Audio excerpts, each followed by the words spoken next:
Bonsoir à tous et bienvenue dans Connaissez-vous, c'est la dernière émission de la saison. On a décidé de vous montrer l'envers du décor. On est dans la régie de Connaissez-vous. Il y a Léo qui est le réalisateur de l'émission, Candice qui est l'assistante réalisatrice. Nous avons cette semaine Lucas et Nils qui sont au son et derrière la caméra, c'est Béa qui vous fournit l'image, les images que vous allez voir pendant près d'une heure. On va commencer par une proposition singulière. On va accueillir Caroline Vercreuz. Elle va vous parler de sa passion, et sa passion, ce sont les graffitis sur les trains. Elle sort un ouvrage qui s'appelle Dérive ferroviaire. On va découvrir un univers tout à fait inattendu avec elle. On ira ensuite au théâtre pour voir une des revues de l'année 2023. Ça s'appelle C'est arrivé près de chez toi. Nous recevrons le metteur en scène Thibaut Neve. Et puis on prendra un petit peu d'avance sur 2024 pour vous proposer une pièce qui sera à voir en janvier à l'Espace Mag. Ça s'appelle Prison et c'est Charles Carrera, auteur, metteur en scène et aussi acteur dans cette pièce qui sera avec nous en fin d'émission. C'est donc Connaissez-vous et on est ravis que vous soyez avec nous.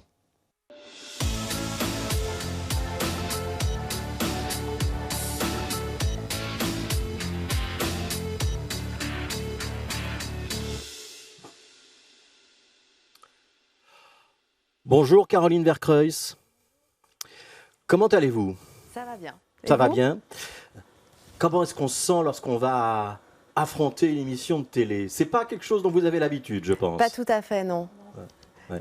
Qu'est-ce que je dois dire de vous? Vous êtes une autrice ou vous êtes une passionnée? C'est quoi qui va vous définir le mieux pour l'entretien qu'on va avoir? Je pense que je suis plus une passionnée et que j'ai différentes pratiques autour de cette passion. Mais donc je suis vraiment passionnée par le graffiti. Le graffiti, c'est ça dont on va parler. Et vous n'êtes pas une graffeuse? Non. Non. C'est de l'extérieur que vous regardez ça? C'est ça, je l'observe. Ouais. Ça fait combien de temps?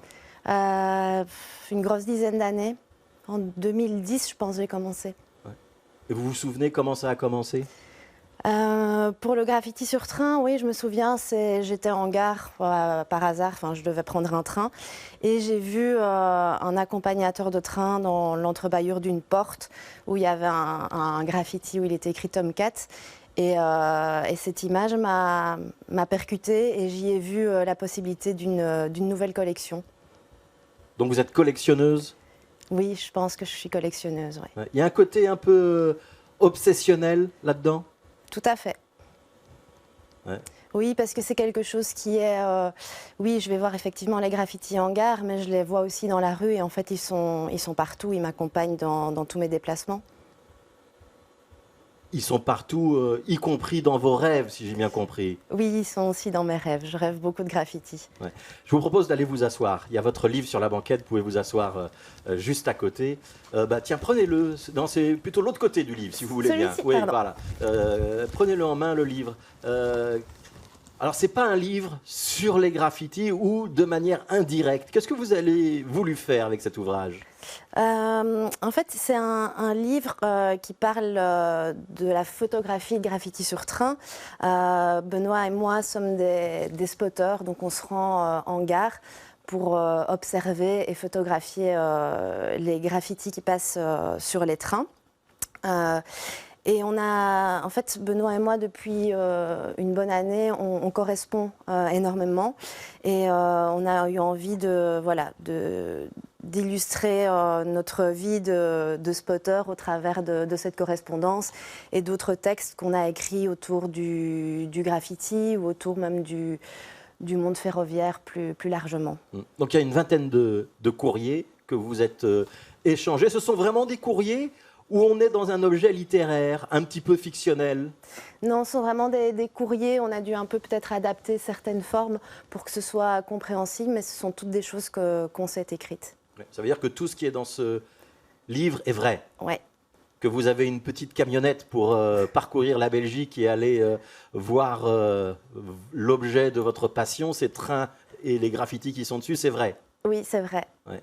Que vous passez beaucoup de temps en gare du Midi, c'est vrai? Aussi, c'est vrai. Que vous donnez rendez-vous avec le co-auteur qui s'appelle Benoît Boreux pour faire ensemble des shootings de trains, c'est vrai aussi? Tout à fait. Ouais. Ça prend du temps, cette passion? Oui, ça prend du temps, mais c'est plutôt nous qui choisissons d'y consacrer du temps. Ouais. On va voir quelques images, ce sont des photos qui sont tirées de cet ouvrage. Expliquez-nous un petit peu ce qu'on voit, parce que là on ne voit pas que des graffitis, on voit le sol d'un quai de gare avec une plume, on va voir des herbes ou des mauvaises herbes qui poussent entre les trains. C'est votre décor habituel, ça? Oui, là c'est précisément le quai 16 de la gare du Midi, du côté de la gare centrale. Et c'est un peu mon poste d'observation favori pour aller regarder les trains. Et j'y observe un peu toute la vie qui se passe sur le quai, parce que voilà, il y a une vie animale, il y a effectivement les mauvaises herbes qui poussent, il y a tous les autres nafteurs qui passent, il y a également les autres spotters. Il y a une communauté de spotters? Oui, il y a même plusieurs communautés de spotters parce que il y a plusieurs façons de regarder les trains en fait. Et donc il y a des gens comme Benoît et moi qui s'intéressent aux graffitis sur train. Il y en a d'autres qui vont être ce que j'appelle des cocheurs, c'est-à-dire des gens qui veulent voir tous les trains différents qui roulent sur le réseau et qui donc ont un petit carnet pour se rendre en gare et ils cochent les numéros de train qu'ils voient rouler. Ça existe aussi pour les avions, hein, c'est un petit peu le même genre de système. Tout à fait. Les gens qui se postent au début des pistes de l'aéroport pour relever les numéros d'immatriculation. Ouais.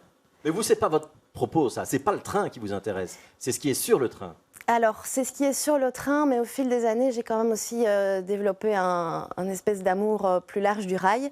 Et donc, je m'intéresse à tout l'univers ferroviaire. Ouais. Est-ce que vous en connaissez des graffeurs? Est-ce que vous en avez rencontré? Oui. Oui. Et quand vous les rencontrez, vous avez des questions à leur poser? Est-ce qu'il y a une forme d'admiration, de fascination de votre part? J'imagine, oui. Après, moi, j'aime bien le mystère. Et donc, ce qui m'anime aussi dans le graffiti, c'est de ne pas savoir quand est-ce qu'ils sont faits, comment et par qui. Et donc, je ne cherche pas forcément la rencontre avec les graffeurs et savoir qui fait quoi, parce que le mystère est quelque chose qui m'anime dans ma passion. Alors, c'est une forme d'art, évidemment.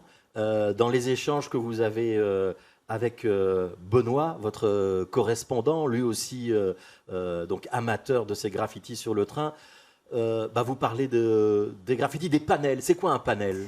Un panel, c'est un graffiti sur un train.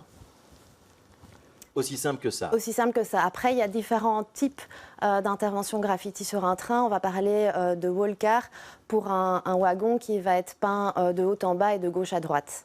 On va parler d'un wall train pour un train où tous les wagons seront peints de haut en bas et de gauche à droite. C'est quoi un flop?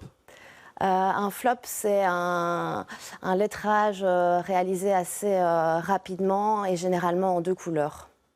Et c'est quoi un désiro? Un désiro, c'est un modèle de train. C'est un des derniers modèles de train qui roule sur le réseau SNCB. Alors, je vous pose toutes ces questions parce que ce sont des termes qui apparaissent dans Dérive ferroviaire. D'ailleurs, il y a un petit glossaire à la fin de l'ouvrage. Alors, ce n'est pas d'hier que vous vous adressez au train. Vous avez déjà écrit, je pense, un autre livre et vous publiez des photos. Et vous avez même réalisé une série de petits films sur ces graffitis sur les trains. Je vous propose qu'on voit l'un d'entre eux, petite vidéo, et puis on en reparle juste après.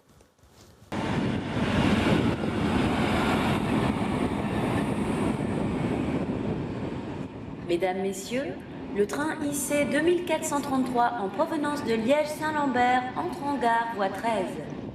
Il est couvert d'un florilège d'interventions de type graffiti. Sur ces 11 wagons, emmenés par une locomotive taguée au viol, nous recensons 13 panels, dont 2 n'ont pas été terminés et 4 partiellement effacés. Une seule de ces peintures n'est pas composée de lettres, mais de personnages. Le nom Corsa apparaît 3 fois dans un ordre de grandeur décroissant. Bruxelles Midi est le terminus de ce train. Merci de ne pas embarquer. Dames et Heren, de IC-trein 2000... Caroline Vercreuil, c'est votre voix qu'on vient d'entendre. Vous auriez aimé être la voix de la SNCB? Alors, c'est pas ma voix, c'est la voix d'une amie qui est comédienne, à qui j'ai demandé de dire ce texte. en prenant la voix le plus possible, la voix ressemblant le plus possible à une voix d'annonce en gare. Ouais. C'est des petits films, hein, il y en a toute une série, ils ont été faits avec l'association Les Arts Urbains. Comment on en vient à être aussi spécialisé sur les graffitis sur les trains? Est-ce que les autres graffitis ailleurs, ça vous intéresse ou pas? Oui. Oui. Oui, oui. Oui. Donc la passion est plus large que la dérive ferroviaire. Oui, la passion est plus large. Après, par rapport au train, il y a une saveur supplémentaire, c'est qu'on ne sait pas ce qui arrive. On attend sur le quai et peut-être qu'on va voir des choses qu'on a déjà vues, peut-être qu'on ne va rien voir et peut-être aussi qu'on va avoir arrivé quelque chose d'exceptionnel. Ouais. Donc il y a cette surprise. Vous racontez dans un de ces courriers que votre objectif à vous, c'est d'avoir vu passer tous les Désiros, donc tous les graffitis sur un modèle de train bien particulier. Là, il y a un côté collectionneur compulsif, il faut avoir fait le tour. Oui, après, c'est pas tout à fait ça, en fait, par rapport au Désiro. J'ai un carnet avec tous les numéros de Désiro, donc il y en a 305, et mon but est de voir ces 305 modèles, pas forcément avec des graffitis. Ouais. Vous comprenez que si vous racontez ça dans un repas de famille ou à des amis, il y a des gens qui ouvrent des grands yeux et qui se demandent qu'est-ce qui vous arrive? Oui, après je pense que dans ma famille, ils ont fini par comprendre, donc j'ai plus trop les grands yeux, mais effectivement ça peut paraître étrange. Ouais. Ce livre, c'est pourquoi? C'est pour partager votre passion, c'est pour attirer le regard, qu'on ne voit plus ces graffitis peut-être comme une saleté ou peut-être comme une agression, qu'on comprenne qu'il y a une démarche derrière, de l'art derrière? Je pense que c'est surtout l'envie de se réunir, Benoît et moi, qui nous a fait faire ce livre. Et on n'a pas vraiment pensé à la finalité quand on était dans la phase d'écriture, mais plus de dire ce que nous, on avait sur le cœur par rapport à notre passion, par rapport à tout ce qu'on voit circuler. Ouais. Et il y a des échanges, y compris...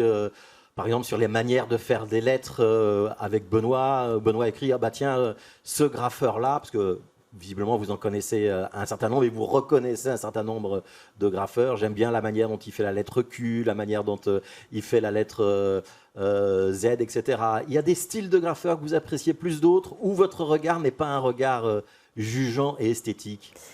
Alors, Benoît et moi, là-dessus, on est assez différents.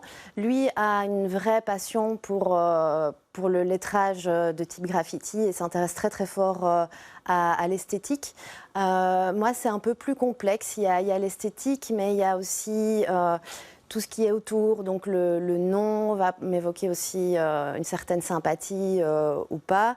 La régularité avec laquelle je vais voir ce nom entrer en gare.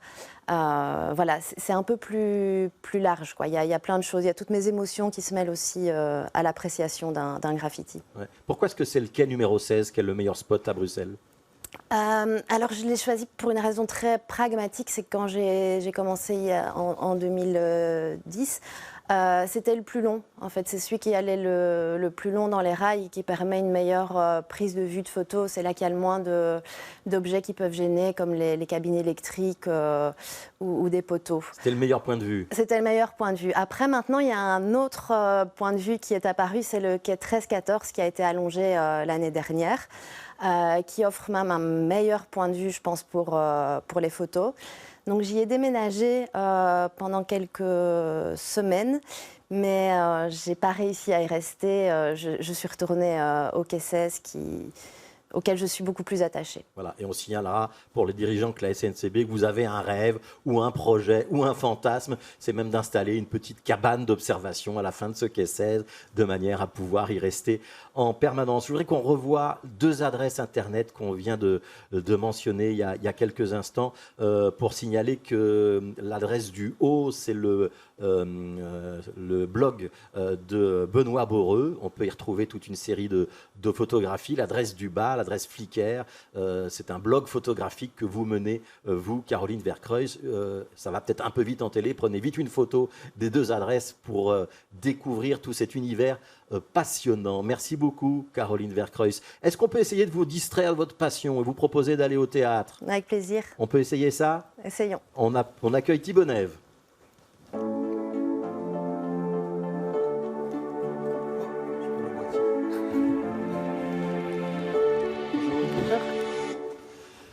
Est-ce qu'on peut proposer à Thibaut de s'asseoir en face de Caroline? Avec voilà, plaisir. ce sera le plus simple. Et de vous présenter, Thibaut. Bonjour Caroline. Bonjour, Donc moi je suis comédien de formation, je fais de la mise en scène et également de la production. Donc j'ai 3 casquettes que j'alterne au-dessus de ma tête. Ouais. Est-ce que ça vous a parlé, cette histoire de graffiti sur les trains ou pas? Oui, en fait moi j'ai fait, avant de faire le conservatoire, j'ai fait un mémoire en linguistique sur les parlers urbains. Et donc j'ai étudié la façon dont l'injure circulait à Bruxelles. Et donc je suis parti d'une étude de New York. Et évidemment, l'art du graphe, toute la façon dont le langage aussi est réinventé par la culture de la rue. Quelque chose qui m'a passionné pendant mes études. Donc voilà, Chouette. ça nous fait peut-être un point commun. Ouais. Il y a des messages dans ces graphes, on dit injure. Mais est-ce qu'il y a des messages de ce genre-là? Ou c'est parfois juste une signature, on met son blaze, on met son nom? C'est principalement une signature où on répète le nom. Après, on va voir parfois certains graffitis qui sont plus avec un message plus politique. Ouais, ça peut arriver. Ouais. Thibaut Neves, est-ce qu'on a déjà mis des graphes sur les façades des théâtres dans lesquels vous jouez? Ah oui, et j'ai même 3 graphes sur ma porte que pour l'instant je n'enlève pas. Okay. J'habite XL et on pourrait les faire enlever gratuitement, mais j'ai dit à ma femme non, on les laisse. Donc on cohabite avec 3 graphes sur la porte depuis maintenant quelques semaines. Et pourquoi vous les laissez? J'aime bien, moi je suis profondément bruxellois, j'ai pas mal d'amis qui quittent Bruxelles. Moi, Bruxelles est une ville qui m'inspire tous les jours. Et ouais, je trouve que le graphe fait partie de la ville, quoi, et que voilà, même si c'est un acte fort, c'est un acte qui quelque part me touche, quoi. Ça vous fait plaisir d'entendre ça, Caroline? Oui, tout à fait, ça me touche. Ouais.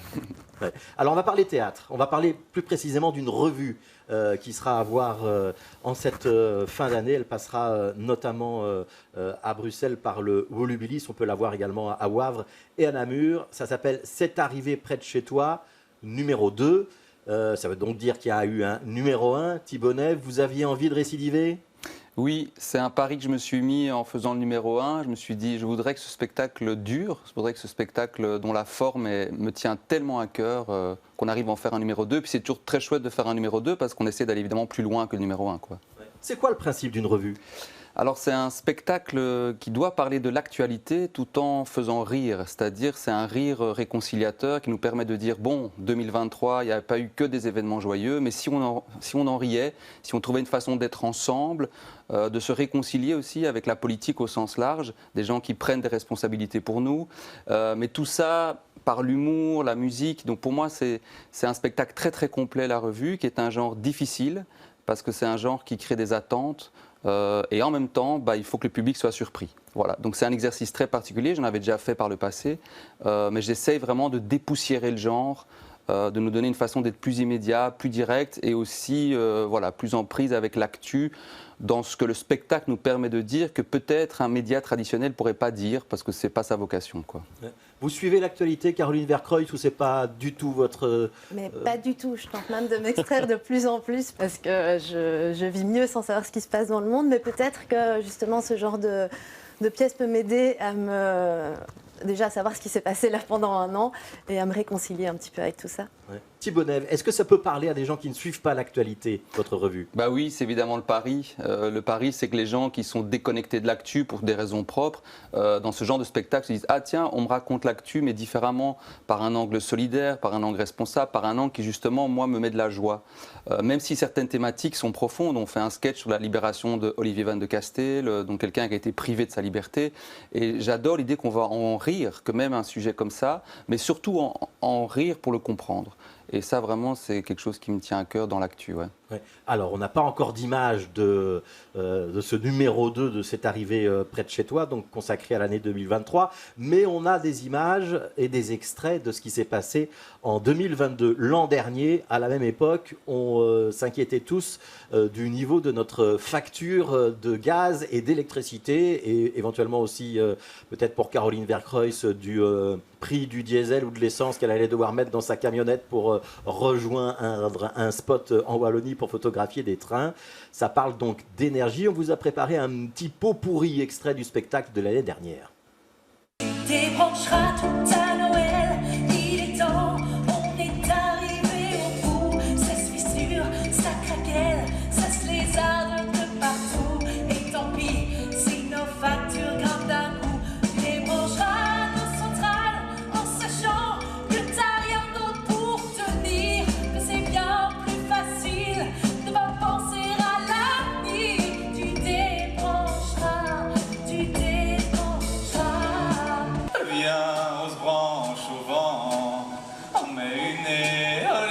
on chante et on emmerde.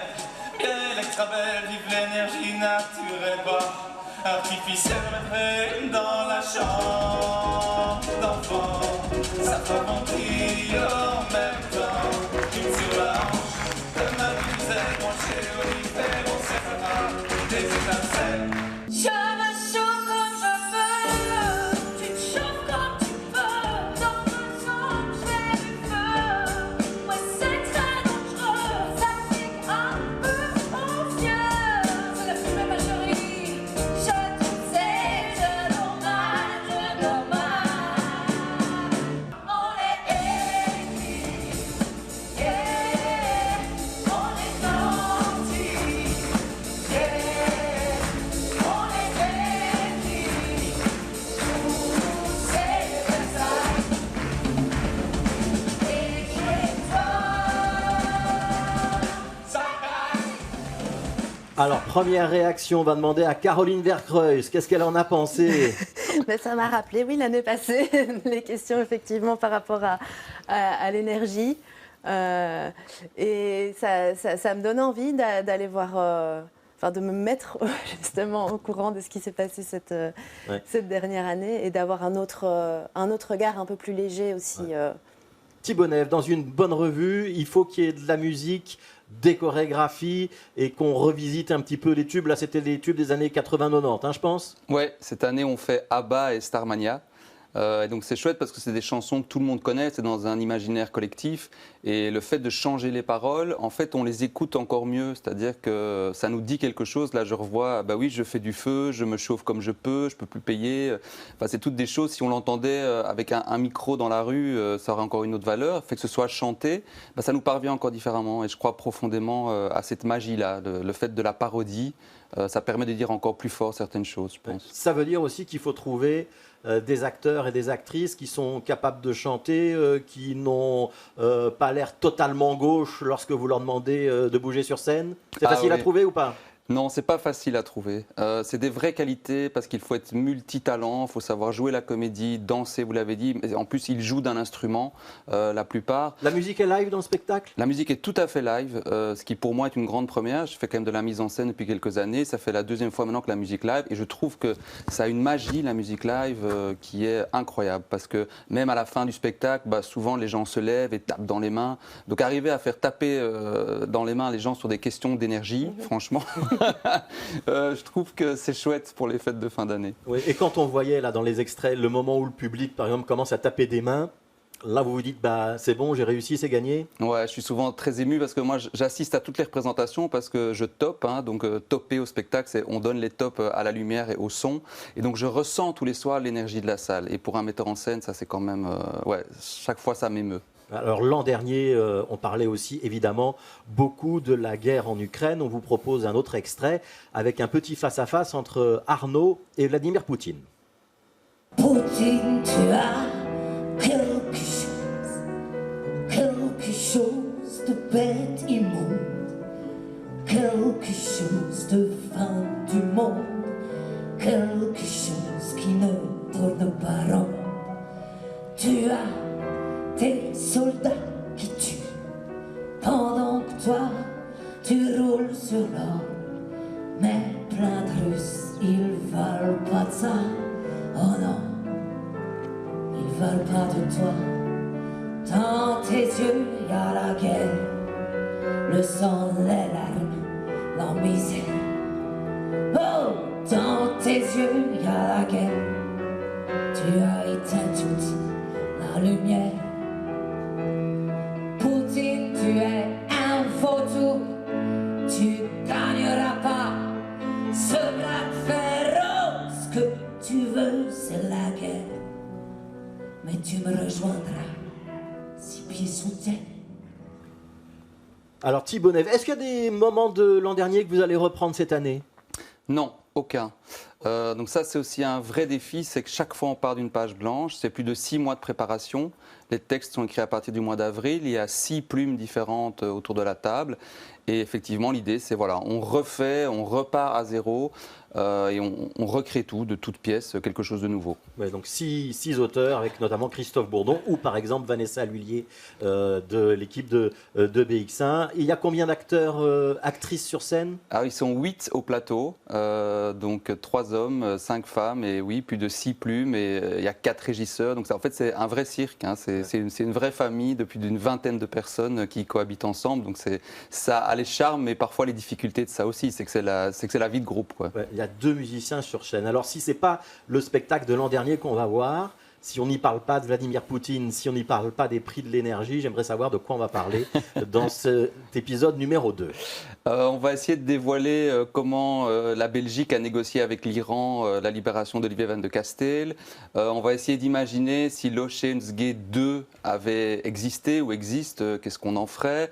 On va voir aussi comment les gens essayent de trouver une crèche, notamment à Bruxelles, parce que c'est pas facile. Donc on essaie aussi de rentrer dans l'actualité par le quotidien des gens.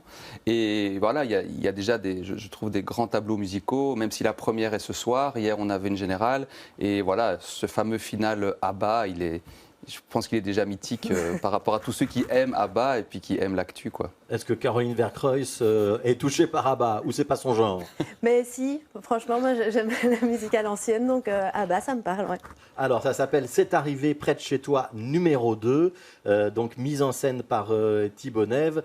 Ça commence par Wavre, les premières représentations, mais ce sera à Bruxelles, au Woolbilis, le 19, le 20 et le 21 décembre, et puis ça retournera à Namur, à Verviers, à Nivelles, à Ottignies, mais donc pour Bruxelles, c'est donc juste avant Noël. C'est important que ça soit en fin d'année, ce genre de spectacle, Thibaut Neve. On ne pourrait pas l'imaginer au mois de juin pour la fin de l'année scolaire? Ça marcherait moins bien? Ça marcherait beaucoup moins bien. Non, ici, il y a vraiment un côté, allez, on se réchauffe tous ensemble dans la salle. C'est un spectacle parfait pour les fêtes de fin d'année. Ouais. Caroline Vercreuz, est-ce que vous êtes prête à continuer votre voyage? Oui. Ouais. Je vais vous emmener au centre de Bruxelles. Est-ce que vous connaissez un théâtre qui s'appelle l'Espace Mag? Oui. Ouais. Est-ce que vous avez entendu parler d'une pièce qui s'appelle Prison? Pas encore. Pas encore. Eh bien, vous allez en entendre parler maintenant avec Jacques Carrera.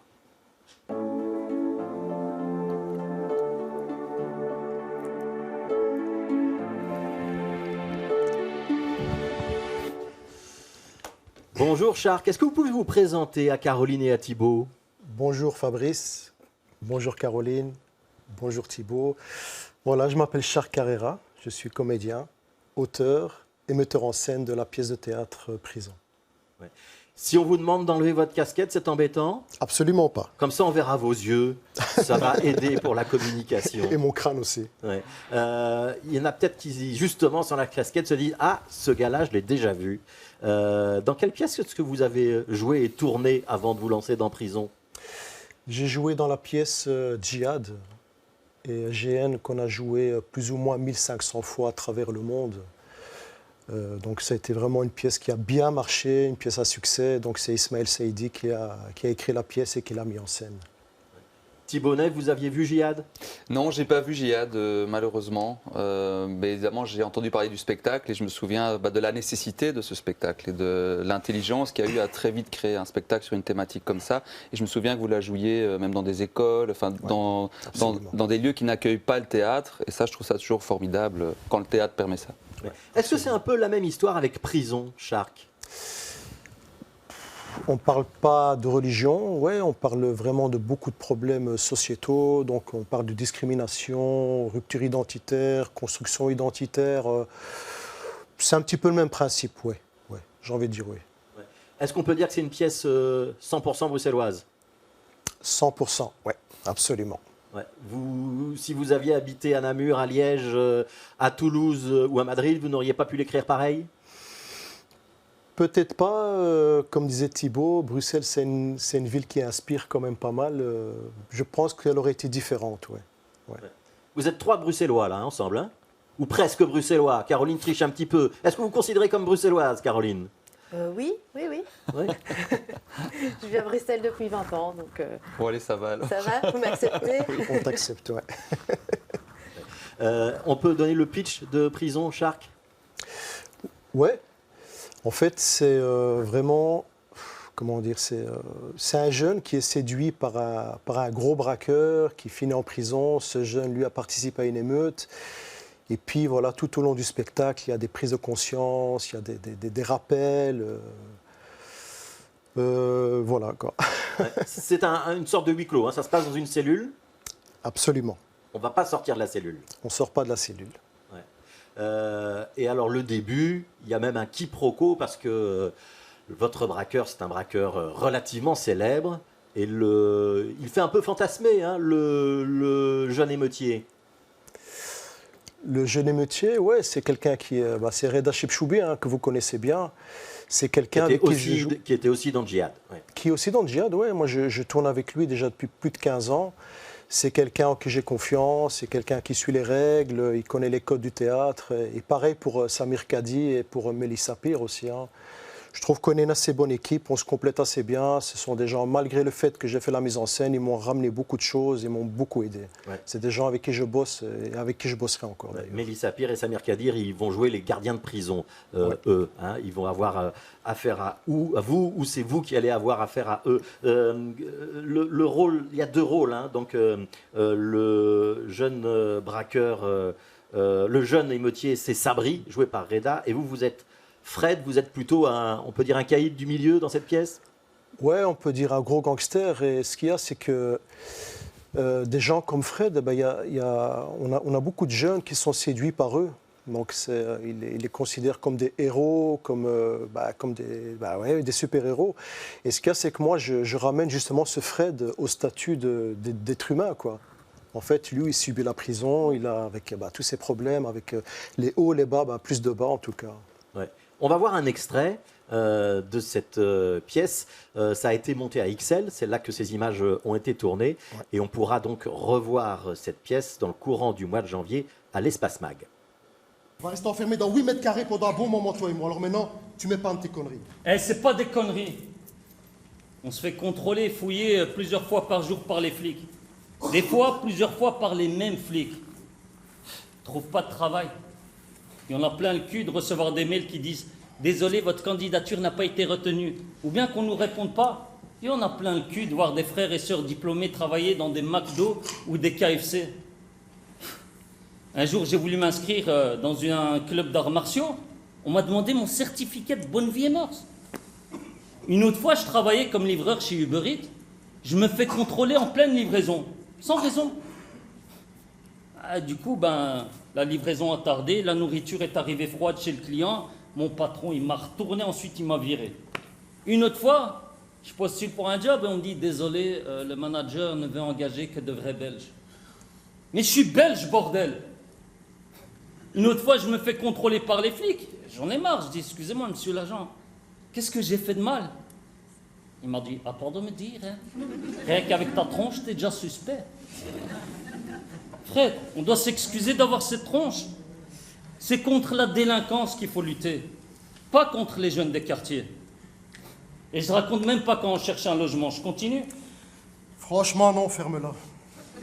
Non, je la ferme pas. Je continue, je suis chaud. On nous refuse partout. On nous refuse l'entrée dans les bars et les discothèques sous prétexte qu'on n'a pas de carte de membre. Elle est vieille comme le monde, hein, celle-là. Tout le monde sait que c'est des mythes, ces histoires de carte de membre. Ils engagent des gens avec la même gueule que nous pour nous barrer l'entrée et nous envoyer chier.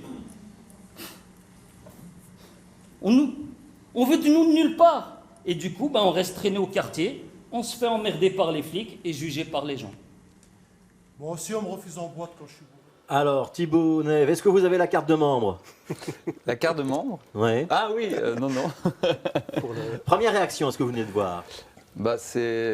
Non, c'est super. Enfin, j'aime bien la façon dont c'est dit, j'aime bien le parler et je trouve ça intéressant que cette idée d'une cellule soit en fait une façon de s'ouvrir sur le monde. On sent bien qu'il y a une sorte de plaidoyer et que ce qui est dit ne peut que nous toucher, je pense. Caroline Vercreuz, votre réception de cette vidéo, à vous? Moi, je me demandais un peu, c'est comment tu as nourri justement le texte, comment tu t'es mis à écrire ce texte? D'accord. En fait, j'ai écrit cette pièce pour plusieurs raisons. Donc, bon, moi, j'ai grandi à Scarbeck, dans un quartier assez sensible, pas loin de la cage aux ours. Hein. Et bon, j'ai côtoyé des gens de tout milieu. Et puis, il y a des jeunes qui me disent à moi, voilà, on est obligé de rentrer une fois en prison pour comprendre la vie. Voilà, ça a été le premier impact. Le deuxième, c'est des jeunes qui me disent, ouais, il faut rentrer en prison. Au moins une fois dans ta vie, comme ça tu te fais respecter, et puis tu deviens un bonhomme et tout. Je dis, ouais, génial, tu rentres, tu fais pleurer ta mère, ton père, plus les problèmes et tout. Et vraiment, le déclic final, donc j'avais envie d'écrire une pièce sur la prison, mais je ne savais pas comment l'amener. Et donc l'idée était dans ma tête, donc le tiroir est resté ouvert, et j'ai une fois trouvé une maman, donc étalée dans la rue en larmes, et j'ai essayé de la raisonner, mais elle ne me parlait pas. Donc du coup, comme c'était à côté de chez mes parents, j'appelle ma mère, maman, s'il te plaît, il y a une dame, elle a besoin d'aide, est-ce qu'on peut faire quelque chose? Donc on la fait rentrer à la maison, on lui donne de l'eau et tout. Et puis en fait, cette femme nous avoue qu'elle a un fils en prison depuis 1 mois, mais qu'elle a 4 autres enfants, et qu'elle ne sait pas s'occuper des 4 autres enfants, donc elle ne leur fait pas à manger, elle ne les lave pas, elle ne les amène pas à l'école. Et je me dis, ah ok, ben, vous savez quoi, moi je vais écrire cette pièce. Et puis je suis rentré à la maison, ben, j'ai ouvert mon PC, et puis j'ai écrit les premières phrases, et puis ça a été direct, quoi. Ouais, ça s'est vraiment enchaîné parce qu'il y a beaucoup à raconter. Il y a beaucoup à raconter, puis j'aborde beaucoup de thématiques comme la rupture identitaire, la construction identitaire, la discrimination, le rapport entre les jeunes et la police, le respect des forces de secours comme les pompiers et les ambulanciers. Justement parce que quand quelqu'un participe à une émeute, par exemple, il chasse les pompiers, je ne sais pas pourquoi. Alors que le pompier, au final, c'est pas son ennemi, c'est son ami. Et puis, je leur explique, j'explique dans la pièce, voilà, maintenant tu chasses les pompiers, c'est bien, bravo, tu t'es pas fait attraper, mais tu rentres chez toi, ta maison brûle, qu'est-ce que tu fais? Tu appelles les mêmes pompiers. Et c'est eux qui vont venir sauver ta famille, éteindre l'incendie. Et puis pareil pour la police. Bon, maintenant, il y a une petite minorité de policiers violents qui se croient au-dessus des lois, mais bon, c'est une petite minorité, ils ne sont pas tous comme ça. Et ce que je dis aussi dans la pièce, c'est voilà, tu as caillassé les flics, tu leur as balancé des cocktails Molotov, mais tu rentres chez toi, ta famille se fait agresser par 6 mecs déterminés, tu fais quoi? Eh bien, tu appelles les mêmes flics. Et ce sont exactement eux, ce sont ceux que tu viens de caillasser qui vont venir protéger ta famille parce que c'est leur boulot. C'est un petit peu dans cette thématique-là que j'aborde un petit peu la pièce prison. Et puis, il y a d'autres thématiques comme l'égalité filles-garçons. Voilà, moi, je suis un papa, j'ai 2 filles. Et moi, plus tard, je ne veux pas que mon futur gendre me dise, voilà, c'est ta fille qui fait tout à la maison, moi, je lui donne un coup de main. Non, on participe 50-50. Je trouve ça important, surtout aujourd'hui. Ouais, surtout aujourd'hui, ce qu'il y a, c'est qu'il y a beaucoup de communautés où voilà, c'est plus le rôle de la femme de faire le ménage et de s'occuper des gosses, alors que non, en fait non, c'est le rôle de tout le monde. Tout le monde bosse, tout le monde ramène du fric à la maison, et puis voilà, et puis j'essaie aussi un petit peu d'expliquer le tiraillement que subissent beaucoup de gens. Donc les jeunes sont tiraillés entre leur pays d'origine, leur pays, qui est la Belgique, puis le pays d'origine de leurs parents, leur religion, leur culture, et justement, tous ces éléments, ils viennent perturber un petit peu cette boussole humaine qui nous constitue. Comment est-ce que vous recevez tout ça, Thibaut et Caroline? On sent que Charc met beaucoup de lui-même dans tout ce qu'il explique. Ouais. Moi, je crois profondément que l'écriture a trait avec la vengeance. Donc ça me touche souvent, je pense qu'on écrit quand on a besoin de se venger de quelque chose qui ne nous est pas supportable. Et donc je crois beaucoup à l'écriture par nécessité, un peu comme Marguerite Duras. Ouais. Et donc je trouve ça beau d'entendre que, parce qu'on trouve quelqu'un qui s'effondre dans la rue, et qu'on dit, écoute, moi je vais écrire.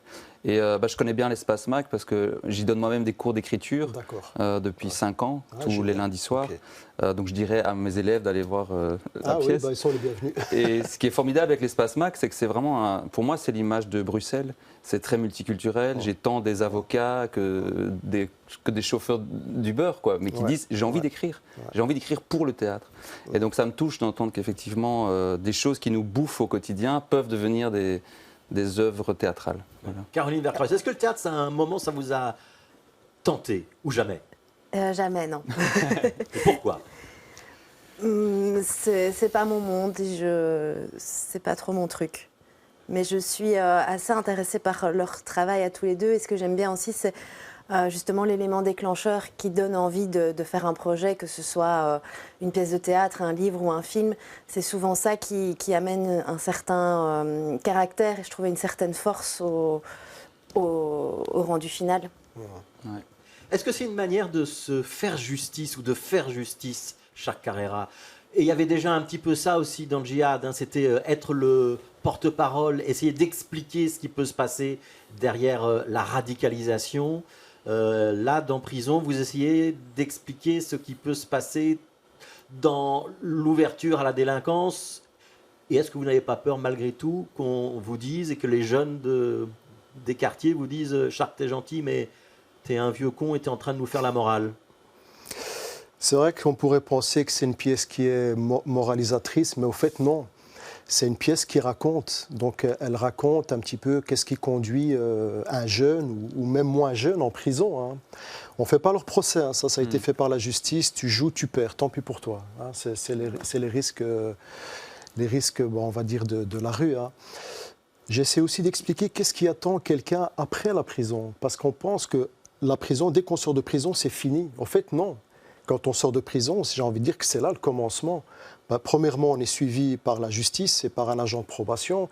Et puis deuxièmement, il y a, on va dire, le casier judiciaire, il y a les amendes, les parties civiles, les frais de justice, les frais d'avocat, toutes les portes qui se referment, les portes professionnelles qui se referment justement à quelqu'un qui a fait de la prison. Et puis il y a aussi le côté sociétal où les gens ont peur de quelqu'un qui vient de sortir de prison et puis on ne lui fait pas confiance. Voilà, c'est quand même un monde très très vicieux. Et puis voilà, la prison, c'est quoi? J'ai envie de dire, c'est un monde dans un autre monde. Et puis je vais même aller plus loin, c'est même un enfer dans un enfer. Ouais. Et puis voilà, il y a beaucoup de gens qui ne sont pas préparés à la prison, attention, parce que moi j'ai parlé avec beaucoup de gens qui ont fait de la prison et puis ils me disent non, en fait on rentre comme des caïds et puis quand on est là, on fond en larmes, en fait on prie, on rencontre Dieu, on rencontre plein de bonnes choses, on a juste envie de sortir et on se remet en question, voilà. C'est plus ça, quoi. Ce que tu me disais avant l'interview, c'est que moi, je pense aussi qu'il y a une image de la prison qui est un peu fantasmée par les séries. On pourrait se dire, ah, la prison, enfin, comme tu disais, hein, et tu disais avant l'émission, il y a des gens qui voient mon spectacle et puis qui me disent, écoute, maintenant, j'ai plus envie, j'ai peur de la prison. Donc, je pense aussi que c'est toujours compliqué quand on met en scène un univers, de ne pas tenter à laisser faire croire que ça va être, entre guillemets, positif, parce que Netflix, moi, j'ai joué dans une série de banditisme, n'y connaissant rien, et très vite, tu peux tout à fait t'imaginer, comme tu dis, que ça pourrait t'endurcir, alors que, comme tu le dis, la prison, c'est malheureusement quelque chose qui a tendance à te marginaliser pendant longtemps. Moi, je pense que la prison, elle ne t'endurcit pas. Au contraire, elle te ramollit, aussi bien physiquement que surtout psychologiquement. Ouais. Et en prison, il faut dire ce qu'il y a. Tu es en contact avec d'autres délinquants, avec des bandits, avec des braqueurs, avec des dealers.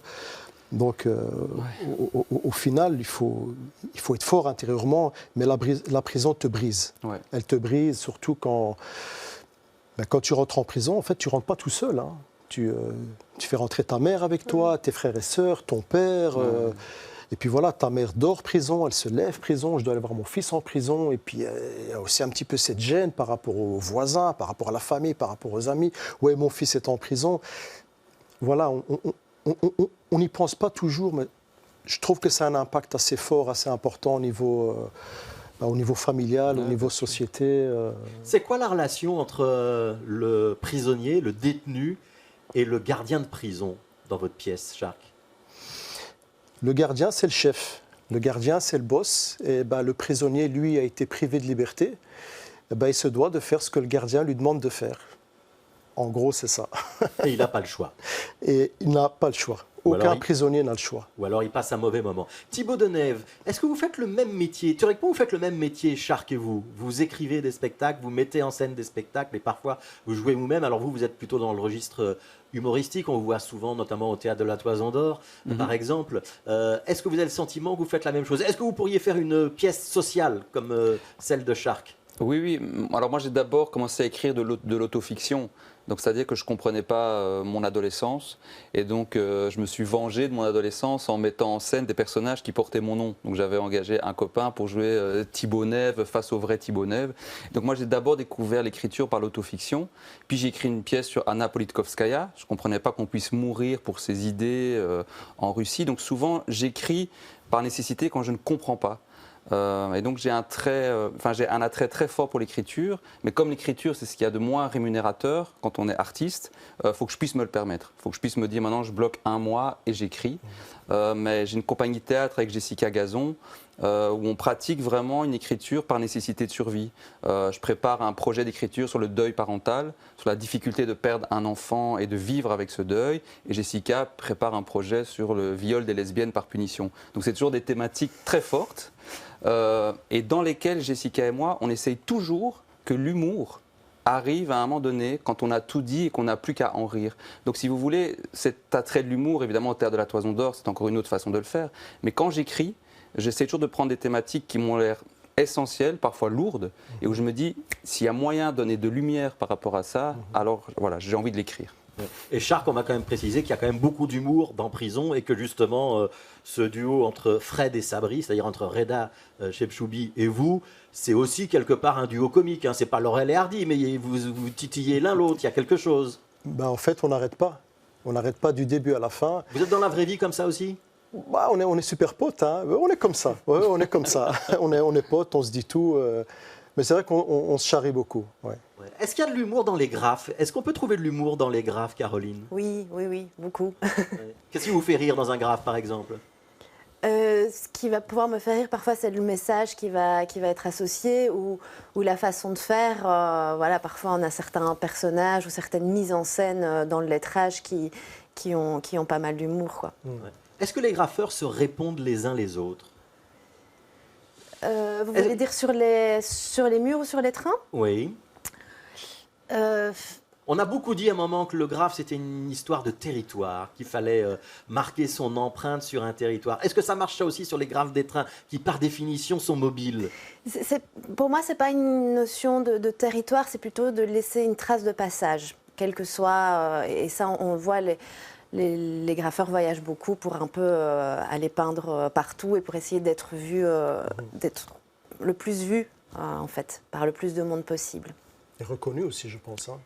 Vu qu'ils signent leur graphe, je crois. Oui, après, c'est une reconnaissance des pairs, puisqu'ils signent de manière anonyme et qu'ils ont intérêt à rester cachés. Donc, c'est une reconnaissance de niche dans un petit milieu. Mais est-ce qu'ils s'affrontent? Non, hein. C'est pas des gangs, hein. C'est très pacifique. Hein. Oui, voilà. C'est vraiment de la peinture, en fait. Ouais, c'est de l'art. C'est de l'art et un peu d'aventure, quoi. Puisque voilà, aller peindre un train, ça demande une certaine mission, pareil pour aller peindre de la rue. Et moi, j'y vois beaucoup plus de camaraderie que d'affrontement.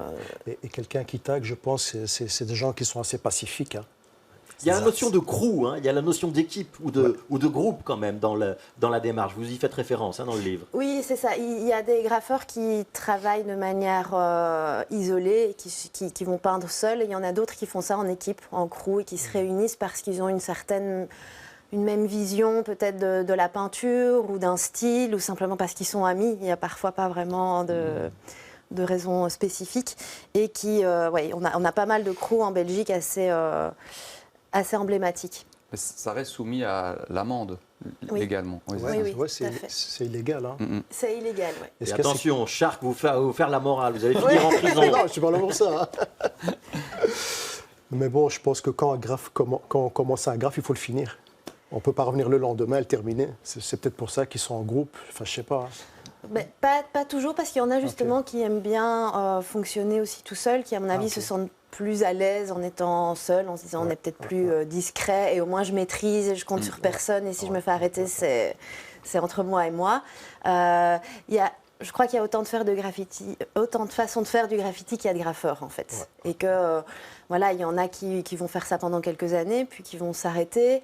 Aujourd'hui, par exemple, sur les trains, on retrouve énormément de graffeurs de la première génération, donc qui ont commencé dans les années 80-90 et qui aujourd'hui en 2023, pour la plupart, avaient fait un break et sont en train de revenir. Donc ça marque quand même une certaine addiction, je pense, un certain plaisir et une certaine nécessité aussi de le faire.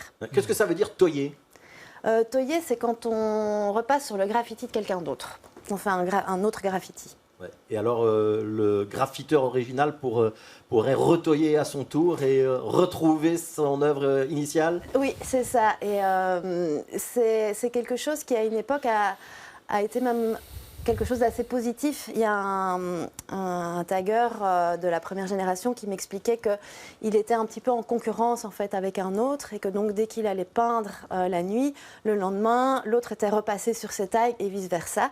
Et qu'en fait, avec le temps, il a compris à quel point ça avait été bénéfique parce que ça les a poussés à travailler leur style et à devenir meilleurs en fait, dans la calligraphie, à être de plus en plus présent, à explorer d'autres endroits et qu'en fait cette concurrence était finalement assez saine. Je vais poser la question à Thibonève et à Charles Carrera. Ce ne serait pas un bon thème de spectacle, ça ? Le graphe ? Moi, j'avais pensé pour un spectacle jeune public. Il fallait traiter du harcèlement scolaire. Et il y avait une possibilité de faire une scénographie en direct où il y avait 2 comédiens graffeurs qui auraient pu graffer en direct, partir d'une page blanche et puis graffer l'aspect scénographique. Voilà, c'est un projet qui a été dans ma tête pendant un temps. Donc, mais je ne connais rien au graphe, donc je suis très content de découvrir plein de choses. Et en même temps, il y a plein de choses qui m'éclairent sur le côté, oui, si je fais une proposition, que je passe par au-dessus. Donc, c'est le côté émulation. Voilà, je crois qu'il y a vous avez peut-être trouvé la conseillère technique de votre prochaine création, Charles Carrera. Le graphe, c'est pas très loin de l'univers que vous décrivez. Il pourrait y en avoir dans votre pièce. Est-ce qu'on fait des graffitis sur les murs de prison ? Non, parce qu'il n'y a pas de bonbonnes de peinture. Je ne pense pas que les prisonniers ont des bonbons de peinture, ou peut-être qu'il y a des ateliers peinture ou ateliers graphes, mais ça pourrait être une bonne idée de pièce de théâtre. Parce que... Mais il y a beaucoup de graffiti en prison, il y a plusieurs livres justement qui recensent ça, parce que le graffiti, c'est vrai qu'on l'associe à la bombe de peinture, mais en fait c'est un outil. Okay. Et donc le graffiti, c'est une inscription qui se trouve à un endroit qui n'est pas prévu pour. Donc on peut très bien prendre un caillou et gratter un mur et faire un graffiti. Donc il y en a en prison, il y en a pas mal. Ou un stylo, c'est vrai. J'avais vu un livre sur les graphes de l'Antiquité. Oui. Il y a pas mal de graphes qu'on retrouve. Mais c'est vrai que c'est inspirant, parce que quelqu'un qui grave, je pense, c'est quelqu'un qui a des choses à dire. C'est quelqu'un qui revendique et qui dénonce un petit peu. Donc ça pourrait vraiment faire une chouette pièce de théâtre. Et puis on pourrait vraiment associer l'humour, le drame. Pour moi, c'est une très bonne idée. Hein. Et ben voilà, on verra si l'idée se concrétise. On peut en reparler, Caroline. On peut en reparler. On verra si l'idée se concrétise aussi, un jour. Merci à tous les 3 d'avoir participé à Connaissez-vous. Caroline Vercreuz, on rappelle donc l'ouvrage que vous co-signez avec Benoît Boreux, ça s'appelle Dérive ferroviaire, c'est paru aux éditions Premier. Ça se trouve facilement ou il faut chercher un petit peu ou le commander à son livraire, Caroline? Alors ça se trouve au magasin Demain Jarrette qui se trouve au 147 chaussée d'Alzenberg et qui est aussi disponible en ligne. Voilà, et c'est aussi disponible en ligne. Et puis on a donné tout à l'heure l'adresse des sites internet de référence, en tout cas le vôtre et celui de Benoît, pour tous ceux qui sont passionnés par ces histoires de graphes sur des trains. On a rendez-vous donc avec Thibonève à Volubilis, si je ne me trompe pas sur les dates, 19, 20 et 21 septembre pour cette arrivée près de chez toi, numéro 2, décembre, pardon, 19, 20, 21 décembre à Volubilis, avec notamment Freddy Tougo et plein d'autres dans la distribution. Et puis on se rendra en janvier à l'Espace Mag pour le spectacle Prison de Charles Carrera. Il y aura 6 représentations, donc il y a 2 jours, c'est le 18 et le 19 janvier, mais en journée, il y a 2 représentations pour les scolaires et puis il y a des représentations grand public en soirée. Merci à tous les 3, merci d'avoir été là. Merci Fabrice. Et on vous souhaite d'excellentes fêtes de fin d'année. Pareillement. Vous aussi. À vous aussi. C'était Connaissez-vous. Merci de nous avoir suivis avec toute l'équipe de Connaissez-vous et tout BX1. On vous souhaite d'excellentes fêtes de fin d'année et on vous souhaite le meilleur pour se retrouver tous en 2024.